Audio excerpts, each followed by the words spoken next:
Hello, good morning, जोहार। स्वागत है आपका अपने news channel the Jharkhand news में। आइए जानते हैं झारखंड की बड़ी खबरों को।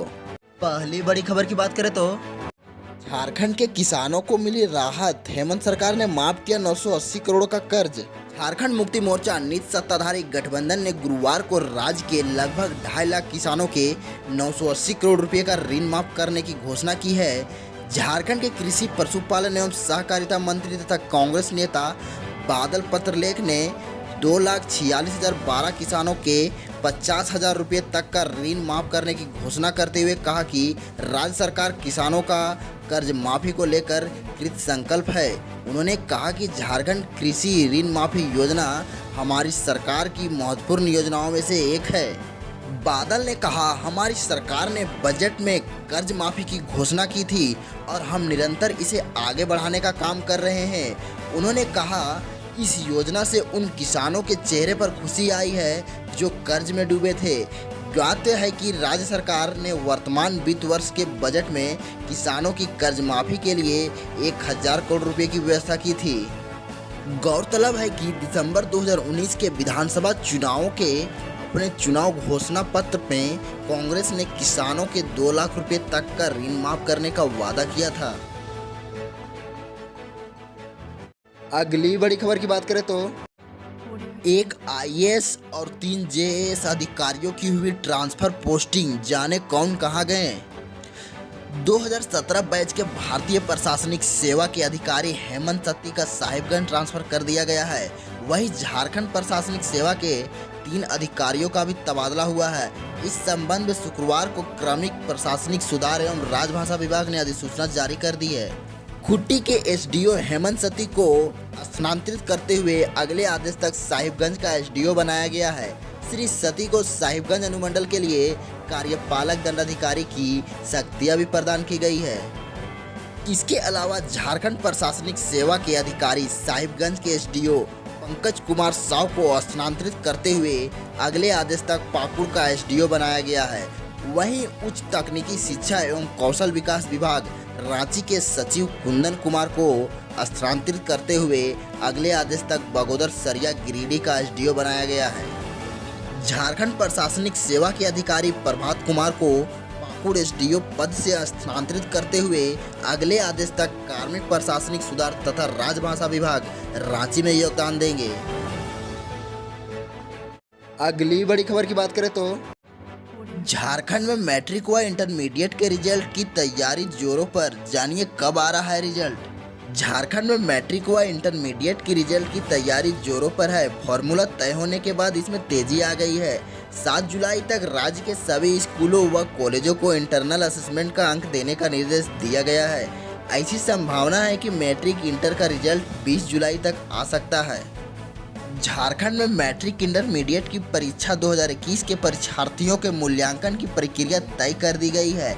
कक्षा 9वीं और 11वीं की परीक्षा के प्राप्त अंक को इस वर्ष मैट्रिक इंटर के रिजल्ट का मुख्य आधार बनाया गया है। 9वीं और 11वीं की परीक्षा में 5वें विषय में फेल विद्यार्थी को मैट्रिक इंटर की परीक्षा में संबंधित विषय में 33 अंक लाना होगा, तभी वे परीक्षा पास कर सकेंगे। झारखंड एकेडमिक काउंसिल द्वारा गठित कमेटी की गुरुवार को बैठक हुई। इसमें रिजल्ट तैयार करने के लिए विभिन्न पहलुओं पर विचार किया गया। इसके बाद कमेटी ने रिजल्ट को लेकर अपनी अनुशंसा जैक को सौंप दी। कक्षा 9वीं और 11वीं में 5 विषय की परीक्षा ली जाती है। इसमें 4 विषय में पास होने वाले विद्यार्थी सफल माने जाते हैं। वहीं मैट्रिक व इंटरमीडिएट में अतिरिक्त विषय मिलाकर 6 विषय की परीक्षा होती है एवं 5 विषय में पास होना अनिवार्य होता है। ऐसे में कक्षा 9वीं और 11वीं के वैसे विद्यार्थी जो 4 विषय में ही पास थे, उन्हें मैट्रिक इंटर की परीक्षा पास करने के लिए 5वें विषय में भी पास करना होगा। रिजल्ट को लेकर तय किए गए फॉर्मूला के अनुरूप 5वें विषय में भी 33 अंक लाने के बाद ही परीक्षार्थी मैट्रिक इंटर की परीक्षा पास कर सकेंगे। अगली बड़ी खबर की बात करें तो मानसून की बारिश से देखते ही बन रही दसम फॉल की खूबसूरती। झारखंड के रांची जिले के बुंडू प्रखंड स्थित दसम फॉल की खूबसूरती देखते ही बन रही है। मानसून की बारिश के साथ ही दसम फॉल की खूबसूरती में चार चांद लग गए हैं। लगातार बारिश के कारण पानी के तेज बहाव को देखते हुए सैलानियों की सुरक्षा को लेकर पुलिस की तैनाती की गई है। सुरक्षा को लेकर बैरिकेडिंग की गई है। कोरोना महामारी के मद्देनजर राज्य सरकार के निर्देश पर जिला प्रशासन द्वारा दसम फॉल में पुलिस प्रशासन की तैनाती की गई है ताकि सैलानियों की भीड़भाड़ नहीं लगे। बुंडू अनुमंडल पुलिस प्रशासन की ओर से सुरक्षा की समुचित व्यवस्था की गई है। रोज हो रही बारिश से जलप्रपात की सुंदरता को देखने के लिए दूर दूर से लोग पहुंच रहे हैं। पर्यटन मित्रों एवं प्रशासन की ओर से भीड़ नहीं करने को लेकर बैरिकेडिंग की व्यवस्था की गई है। प्रतिदिन दोनों रास्तों से दर्जनों वाहनों से सैलानी पहुंच रहे हैं। पिकनिक मनाने एवं खतरे के स्थल पर जाने के लिए रोक लगा दी गई है। नदी में दसम फॉल के ऊपर पानी का बहाव तेज हो रहा है, जहां पर सैलानियों के पहुंचने से उनकी जान को खतरा है। इन्हीं कारणों से सैलानियों को दसम फॉल के ऊपर जाने से मना कर दिया गया है। अगली बड़ी खबर की बात करें तो झारखंड में बनेगा फार्मा पार्क। जाने कैसी होगी फार्मा पार्क की व्यवस्था और क्यों हो रहा है इसका निर्माण। झारखंड में फार्मा पार्क बनेगा। रांची के चानों प्रखंड स्थित बरहे गांव में इसके लिए 50 एकड़ भूमि चयनित की गई है। वहां औद्योगिक क्षेत्र विकसित कर फार्मा उद्योग विकसित किया जाएगा। उद्योग विभाग ने इससे संबंधित प्रस्ताव तैयार कर राज्य प्राधिकृत समिति की मंजूरी के लिए भेजा है। पार्क में 4 तरह के प्लॉट होंगे। तावित फार्मा पार्क में दवा कंपनियों को प्लॉट आवंटित किए जाएंगे। इसमें माइक्रो के लिए 29, स्मॉल के लिए 14, मीडियम के लिए 7 और लार्ज कंपनी के लिए 4 प्लॉट चिन्हित किए गए हैं। इसके अलावा फार्मा पार्क में सड़क, बैंक, पोस्ट ऑफिस, प्रशासनिक भवन, कैंटीन, क्रेच की व्यवस्था भी होगी। प्रस्तावित पार्क में 1.59 एकड़ में ओपन स्पेस छोड़ा गया है। वहां दवा बनाने, रिसर्च करने, नई दवा की खोज करने, क्लिनिक डाटा मैनेजमेंट की व्यवस्था भी होगी। दवा निर्माताओं को मिलेगी छूट। फार्मा पार्क में दवा निर्माताओं को उद्योग लगाने पर कई तरह की छूट का प्रावधान राज्य सरकार की ओर से किया गया है। इसमें परियोजना निवेश पर 20% तक की सब्सिडी दी जाएगी। स्टाम्प ड्यूटी व रजिस्ट्रेशन पर 100% की छूट। क्वालिटी सर्टिफिकेशन पर 10 लाख रुपए तक की सहायता देने का प्रावधान किया गया है। पेटेंट रजिस्ट्रेशन कराने पर भी 10 लाख रुपए तक की छूट दी जाएगी।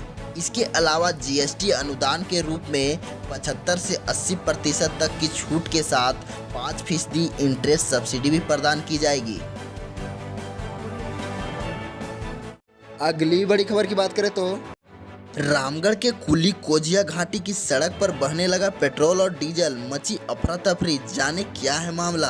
रामगढ़ जिला अंतर्गत गोला चारू पथ के कुली कोजिया घाटी में मुर्गी दाना लदा ट्रक पलटकर दुर्घटनाग्रस्त हो गया। इस घटना में ट्रक चालक केबिन में फंस गया। घटना की सूचना मिलने के बाद रजरप्पा पुलिस पहुंची और चालक को निकालने का प्रयास किया, लेकिन तत्काल चालक को नहीं निकाला जा सका। इसके बाद पीसीआर वैन गैस कटर लाने जा रहा था।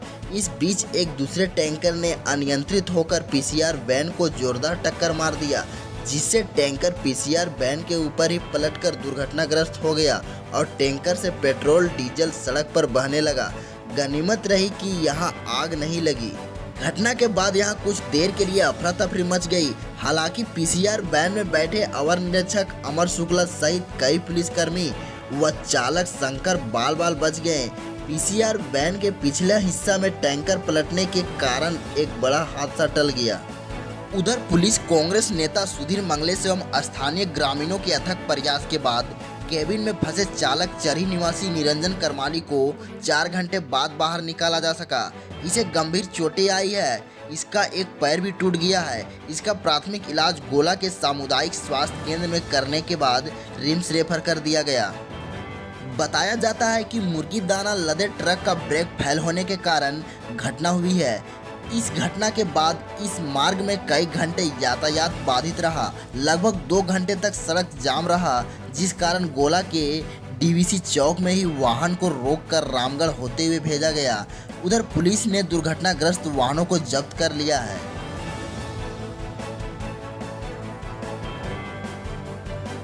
ऐसे ही झारखंड के छोटी बड़ी खबरों सुनने के लिए इस चैनल को सब्सक्राइब करें तथा बेल आइकन को दबा दें।